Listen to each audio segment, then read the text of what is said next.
Última conferencia de nuestro congreso. Está a cargo de José Eduardo Tapanderino y se llama Setting, Encuadre o Dispositivo Analítico. José, te escuchamos. Gracias. Gracias. Bueno, no me gusta leer las ponencias, pero finalmente es lo que voy a hacer.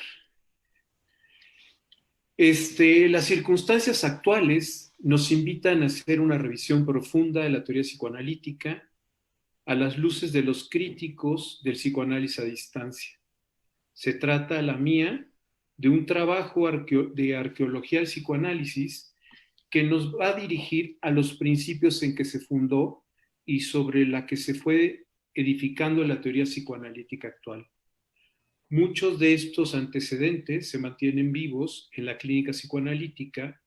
Las coordenadas que fungieron para que Freud ejerciera su práctica en no pocos casos se han copiado sin mayor ejercicio crítico o se han modernizado mucho más del lado de la forma que del fondo.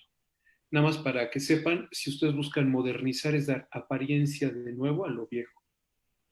Así surgió en los centros de formación de psicoanalistas materias del tipo teoría de la técnica, en donde se busca la legitimación teórica de las técnicas empleadas, exactamente al revés de cómo funciona cualquier ciencia.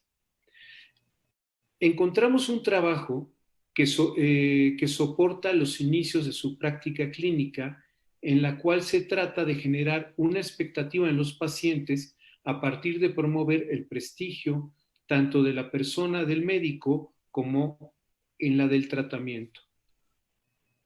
Supone lo arduo que significa ser auriga de la subjetividad. Por eso, al dirigirse Freud a los psicoanalistas, al pedagogo y al político, les dice que sus tareas son imposibles, y lo son, en efecto, lo que fue considerado muchos años después por Lacan. Pero es importante pensar que no es que la práctica analítica sea lo imposible, sino ser auriga es lo imposible. En toda época hay cura, esto es una cita de Freud, de más allá del, no, perdón, de tratamiento psíquico, tratamiento del alma, dice, en toda época hay curas y médicos de moda, en particular entre la sociedad selecta, y el afán de sobresalir y de igualarse a los más encumbrados constituye potentísimas fuerzas anímicas. Esas curas de moda producen efectos terapéuticos que desbordan su jurisdicción en manos del médico de moda. A ver, déjenme borrar tantito porque mejor, no sé si me estén escuchando, esté todo bien. Sí, creo que sí, perdón. Sí, te Es que estamos como no los veo porque tengo enfrente escuchando. este asunto, pero bueno. Esas curas de moda producen efectos terapéuticos que desbordan su jurisdicción en manos del médico de moda, conocido tal vez por haber curado a una destacada personalidad. El mismo recurso rinde mucho más de cuanto puede obtener otros médicos. Es así que lo que Lévi-Strauss en 1949 trabajara en la eficacia simbólica y el hechicero y su magia, los efectos simbólicos de la cura que empleaban los chamanes, es aquí descubierta por Freud 60 años antes. Lo mismo que es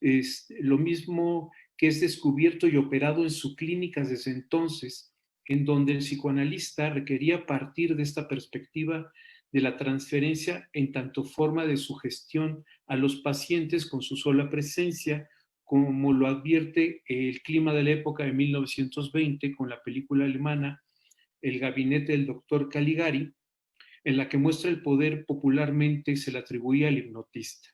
Nuevamente otra cita de Freud de la misma época. La expectativa confiada con la cual contribuye el influjo inmediato de la medicina prescrita depende, por un lado, de cuán grande sea su afán por sanar, por el otro, de su fe en que está dando los pasos correctos en esa dirección, vale decir, de respeto al médico y en general además del poder que se le atribuye a la persona del médico y a su trabajo. y aún la simpatía propiamente humana que el médico haya despertado en él. Hay médicos que poseen en mayor grado que en otros la facultad de ganarse la confianza de los enfermos. A menudo estos se sienten aliviados por el solo hecho de entrar el médico a su habitación. De esta manera, se entiende que el efecto placebo, la curación por la fe, la eficacia simbólica y la confianza en el médico fueron resortes examinados por Freud y puestos al servicio de su clínica. Este uso del poder, de la expectativa de los pacientes sobre la persona, sobre el espacio y sobre los recursos clínicos, tiene entonces un papel que podemos ver hoy en día como sobreviviente de un pasado sostenido en la ilusión, en la sugestión del arte interpretativa del analista. Se sostiene en el mismo principio de poder y de una cosmovisión puesta en escena al hacer coincidir lo escuchado con lo previamente teorizado. La crítica de Karl Popper a ese mecanismo que siempre encuentra verificación o que si no la encuentra se atribuye al crítico una resistencia por sentirse confrontado, fue lo que llevó a considerar el psicoanálisis como una práctica pseudocientífica. Popper critica el psicoanálisis, como muchos otros, por basarse en la teoría de la hipótesis no falseables, como lo hace la religión, para quien la evidencia surgida de todos los casos es usada para confirmar sus hipótesis y verificar la teoría en general. Sigmund Freud se permitía reinterpretar la evidencia para mantener las hipótesis pese a la falta del sustento empírico. Se colocaba de manera que sirviera al soporte teórico, como lo destaca Hans Israel en su crítica a Freud en los trabajos sobre la cocaína y otra serie de cosas. Es por esa condición que Popper llamó pseudocientífica que podemos advertir que el setting y el encuadre que se buscaba como se busca, preserva esos mecanismos de control para legitimar el poder sobre el que se basa su intervención, sus análisis y sus construcciones, cómo debe ser la habitación, si sonríe o no sonríe, si se es amable o frío, etc. De ese mismo pasado, debemos tomar el diván, que es una de esas herencias de la época de la práctica de la hipnosis. Los pacientes recostados eran invitados a relajarse y hablar de aquello que les perturbaba, y a partir de las interpretaciones hechas por el analista sobre lo latente de lo dicho, era donde podían advertir esa herencia de los conflictos edíficos que los perturbaban: celos, competencias, envidias, odios, amores, deseos, frustraciones, etc. Entonces, encontramos un conjunto de recomendaciones y de consejos construidos a partir de la teoría de la técnica. Podía actualizarse que el diván es imprescindible en la regresión, en generar un caldero para contener al ello, para impedir las miradas en donde podían advertir interés o desinterés por lo dicho, lo que influiría durante el desarrollo de la sesión. Uno de los propósitos debería salir de las condiciones del de los propósitos del diván debería ser la de propiciar los procesos primarios para, una vez que se iniciara el proceso analítico, ir llevando al paciente poco a poco e irlo progresionando, dicen muchos. Todas esas fantasías se tejen con el mismo soporte epistemológico criticado por Popper. Así, por ejemplo, vemos que sobre el setting se genera la idea de que se trata de A. Setting, se soporta en principios edípicos. B. Promueve en escenario regresivo uterino para relación analista-analizado y la actualización de la relación objetal temprana madre-bebé. C. Es entendido como medio estructurador, generador de un área intermedia entre lo subjetivo percibido como objetivo en relación con las fantasías originales de la madre suficientemente buena y el psicoanálisis como objeto transicional del self infantil, fungiendo como un soporte que invite y fuerce de alguna manera a la expresión del verdadero self del paciente. D. como fantasía objetal inconsciente que estructura el espacio-tiempo del encuadre entre paciente y analista, solo viable por la dinámica de la relación analista-analizante, promoviendo la situación analizante, generada por un espacio copensamiento y el juego simbólico de un área psíquica compartida, situación analítica, que permite, une y separa las mentes del analista y del analizante. Todo ese andamiaje fantasioso parte de varios supuestos. El primero tiene que ver con el espacio analítico. Es regresivo porque se sitúa en el espacios elípticos, uterinos, infantiles, etc. El segundo es sobre la dupla. En todas estas maneras de encuadre, y de esto se habla de la dupla. El segundo es la dupla consistente en analista y analizante. En el espacio se encuentran y trabajan a partir de eso, poner al servicio del proceso la transferencia y la contratransferencia. Tercero, desplegar las diferentes maneras de la empatía para que aquello que sea analizado, construido o interpretado por el analista sea algo que concierna directamente al analizando a partir de un área psíquica compartida por la autoridad transferida al analista como padre bueno, etc. La crítica que se puede generar desde una perspectiva epistemológica es que todos esos abordajes buscan coincidir con sus criterios mismos que suponen gobiernan de manera inconsciente la vida de las personas. Popper nos advertía que la autoverificación siempre se logra. Así, la idea principal es que esas determinaciones inconscientes que surgen de la infancia son entendidas a partir de las fantasías supuestas de que es la familia, de que es la mamá como el soporte o contención, lo que es el papá como garantía y como ley, generando estereotipos, que yo además agrego icónicos, que tropiezan al extrapolarlos a las distintas clases de familia que no coinciden con esa estereotipia. Se trata de convertir todas esas fantasías del funcionamiento familiar y de los papeles que deben ser jugados en ese paradigma como si se tratara de un principio universal de familias, de familias y de los papeles que deben ser jugados en ese paradigma. Así se trata de una cuestión totalmente imaginaria de la familia burguesa construida por papá, mamá, hermanos, en donde las familias homosexuales, monoparentales, poligámicas, poliándricas, etcétera, no tienen cabida. Así, entonces, bajo este paradigma de la familia burguesa, el analista debe estar ocupando, en ese sentido, la posibilidad de la madre buena, uterina, en el pecho o cualquier equivalencia. Sin embargo, eso no necesariamente debe, en todos los casos, es soporte de seguridad, cariño o bienestar, sino que representa exactamente lo opuesto. Es posible que en las sociedades en las que se permite el matrimonio entre parientes cruzados, el tío materno y o el hijo de las relaciones de parientes cruzados, sean relaciones que en otras sociedades se consideran edípicas, mientras que en estas se consideran lo más aceptable.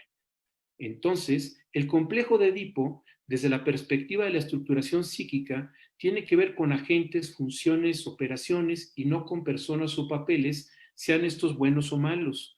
Estos últimos más próximos a la novela familiar del neurótico. Se trata entonces, a partir de las críticas a esta manera de pensar, de trasladar el asunto al orden de la lógica simbólica que inscribe los principios, las reglas, los mecanismos de la estructuración psíquica. Por ello, el setting, como el encuadre, se crean a partir de estos principios fantasiosos, quizá delirantes, en el que los analistas se juegan en los papeles de padres buenos, suficientemente buenos, y los analizantes se transforman en sus bebés, hijos o algo semejante, que deben ofrecer un soporte que los contenga, estructura e impidan sus arrebatos. Por lo que ese pacto físico, es decir, esta relación de persona, el consultorio, no solo es conveniente, sino incluso necesaria. Lacan hace una refundación del psicoanálisis ya que no mantiene esos soportes históricos epistémicos. Piensa que las personas que funge como psicoanalista, para que lo sea, debe promover un dispositivo en el que el analizante tome el papel activo de analizar. Será él quien analice sus sesiones. El analista únicamente debe generar las condiciones simbólicas necesarias para que eso suceda. Además de romper con los estereotipos de los que son las formas en que antes el analizante abordaba sus problemas. Así, también se disuelve su condición de persona, de un yo que se dirige a otro yo. Eso es una relación arbitrada por la conciencia, del tipo yo pienso, luego existo. Incluso la transferencia, como ese poder atribuido al analista del lado de la sugestión, queda para Lacan simplemente entendido como una compulsión a la repetición en la que las relaciones que se establecen no pueden prescindir de ese principio. Cito a Lacan en el seminario 4. Si Freud titubeaba ante el contenido es precisamente a la falta de llegar a la formación depurada de la transferencia.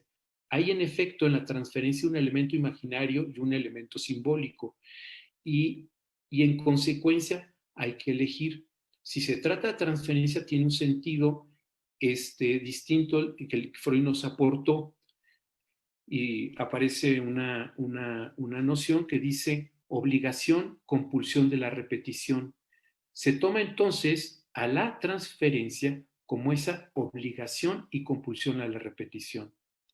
La fundación de su teoría propone la articulación entre lo que es la imagen y el cuerpo, ya que es propiamente el sujeto en esta operación a partir del efecto de la gente que podrá ser la madre o no, y que eso es lo que va a dirigir en su deseo a constituir en la criatura lo que va a ser el moi. Todo esto a partir de una operación simbólica. De esta manera es que se entiende la fisicalidad como una trampa de lo imaginario, de lo que se desprende la posibilidad de que el sujeto pueda abrirse camino sin esas trampas, de la fisicalidad entendida, en este caso, como la presencia de la persona del analista y de la propia persona. Es a partir de que el ser se haciendo como la condición que ofrece el trabajo analítico, se trata de descubrirse, reinventarse, de sorprenderse de sí mismo. De esta manera, la presencia física de la persona llamada analista no es importante en tanto funja como agente que se coloca en el lugar que genera la posibilidad de que se analice, pero como parte de su borramiento de esa salida del juego como condición de persona que es analista. Así, al generar el dispositivo, se crea la sesión analítica con una presencia o a la distancia. Es la misma operación. La persona del analista no es indispensable. Esto abre sin lugar a dudas las posibilidades del análisis a distancia, las dificultades para que disculpen. Las dificultades para quien desee analizarse será semejante si se encuentra físicamente ahí o si se encuentra en un trabajo a distancia. Analizar encierra un trabajo, no es un proceso. Este trabajo puede realizarse en el dispositivo analítico construido por videollamadas, llamadas telefónicas, etc., ya que no descansa en la persona del analista, ni en el lugar físico, ni si se está acostado.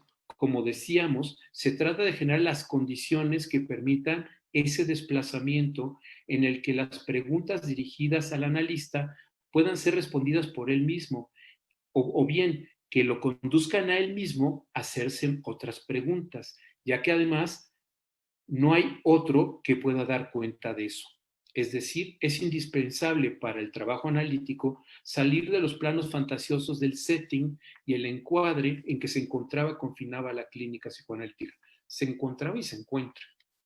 El trabajo analítico, sostenido y producido por el sujeto, permitirá que aparezcan los demonios que lo torturan, que pueden ser visibles y que surja ese saber no sabido debido justamente a la excepcionalidad de ese dispositivo.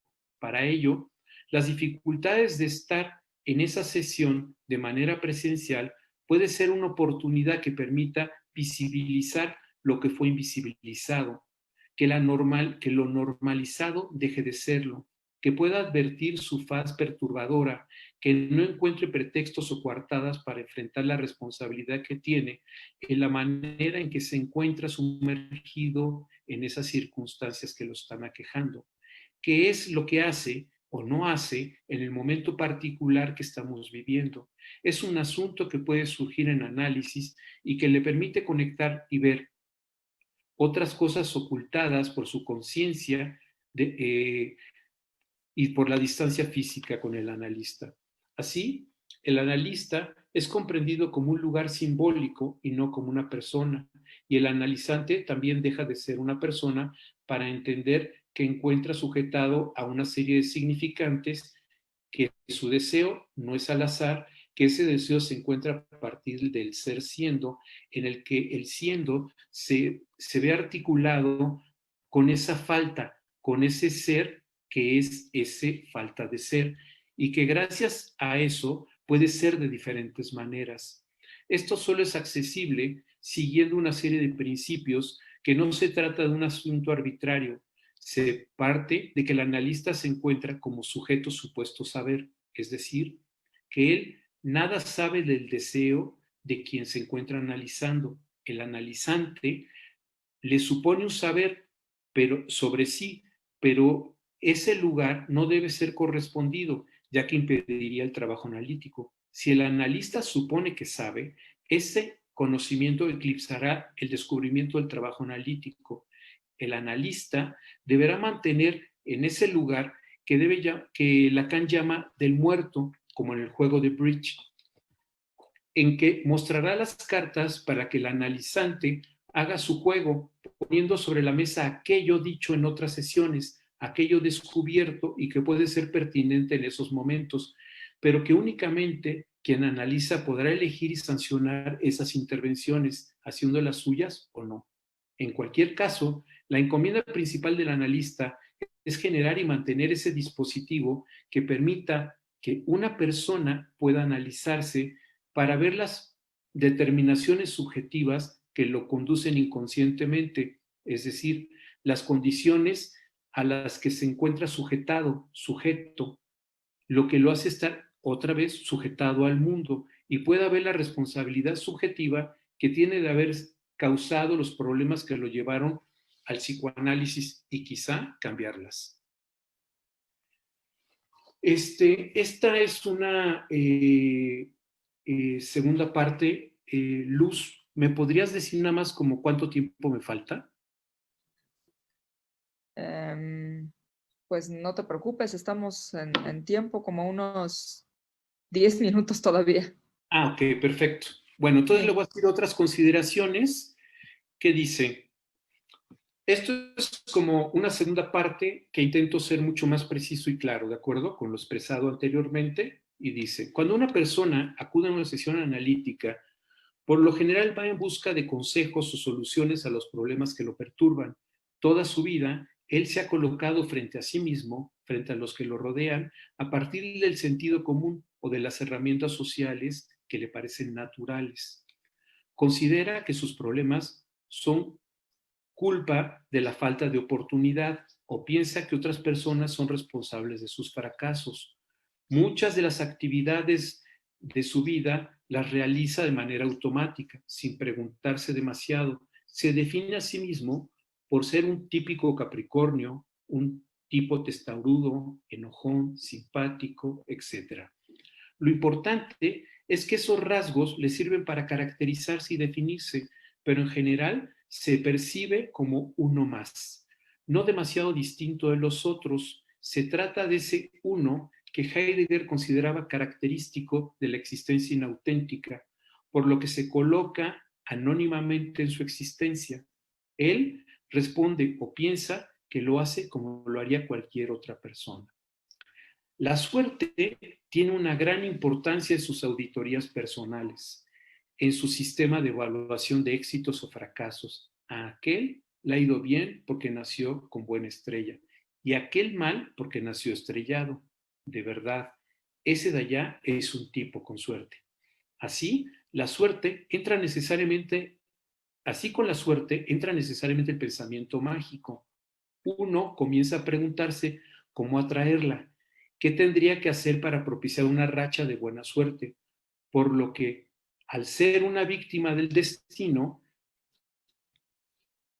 podrá ir a que le tiren las cartas, que le hagan una limpia, que le hagan su carta astral, etc. Necesita controlar esas variables cosmogónicas que intervienen en su vida y revertirlas o disminuirlas para que ahora sí pueda irle bien. Al que madruga, Dios lo ayuda. Él se despierta tarde, pero culpa a Dios, al destino o a la suerte de sus desventuras. También el cerebro puede ser el responsable, por lo que es muy cómodo esperar que una pastilla pueda hacerle cambiar las cosas sin tratar de cambiar su forma de vida. Se molesta consigo mismo porque son incapaces de hacer aquellas cosas que saben que podrían hacer. Sin embargo, no lo pueden hacer. Y aquí es una cita de Efraín Huerta, ¿no? Que dice, entre el dicho y el lecho hay un largo trecho. En ocasiones, para unos es muy largo ese trecho y las inhibiciones y las posposiciones los atropellan y abruman hasta provocar que no hagan lo que deberían haber hecho. Las metas, que por lo general se fijan, tienen que ver con obtener los satisfactores que la sociedad de consumo les ofrece y les hace pensar que son emblemas de éxito y satisfacción plena, por lo que no poder tener el estilo de vida que les permita esos consumos es un motivo importante de frustración.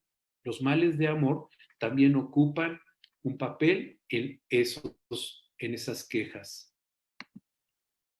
Lo primero que se le pregunta al consultante es el motivo de consulta. Es decir, se le inquiere sobre qué es lo que lo llevó a ese encuentro. Lo que parece enseguida es un alma bella, una pobre víctima de infinidad de circunstancias y personas que conspiran para hacer la vida insoportable. Por lo que en ese tipo de narraciones del estilo, uno no puede hacer eso, uno como cualquiera reacciona de esa manera, en donde el uno es el refugio del ser anónimo, uno más que reacciona como lo harían cualquier otro, por lo que no tiene que preguntarse nada o bien preguntárselo todo guiado por lo que se supone es el sentido común.